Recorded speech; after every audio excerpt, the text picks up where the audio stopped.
Long ago, in a quiet corner of Japan, where bamboo groves whispered like sleepy musicians and the moon painted silver brushstrokes across rice paddies, lived a plump little tanuki, a raccoon dog known for his tricks.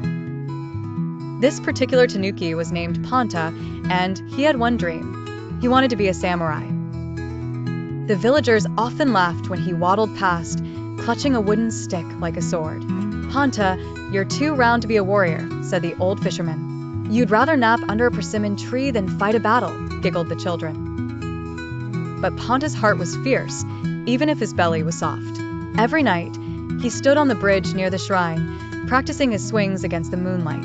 He would bow to the frogs, who acted as his audience, and declare, "One day, even a small tanuki will be remembered for courage." One autumn evening, as crimson leaves danced in the wind, a great commotion shook the village.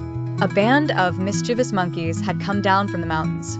They stole rice cakes, jangled temple bells, and even painted silly faces on the wise Jizo statues.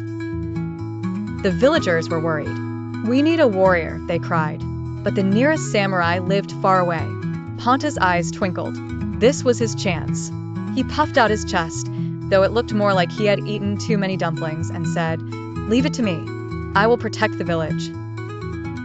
That night, Panta devised a plan. First, he drummed on his big belly like a taiko drum, calling the attention of the mountain spirits. Then, he disguised himself with bamboo leaves, transforming into a mighty warrior. Well, almost.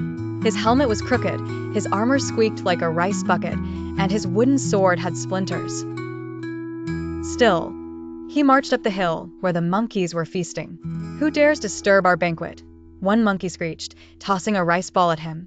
"I am Samurai Panta," he shouted. "Return what you stole, or face my blade." The monkeys howled with laughter, rolling on the ground, their tails twitching. A chubby raccoon dog? Samurai? Impossible. But Panta remembered the frogs clapping at his midnight practice, and the villagers' worried faces.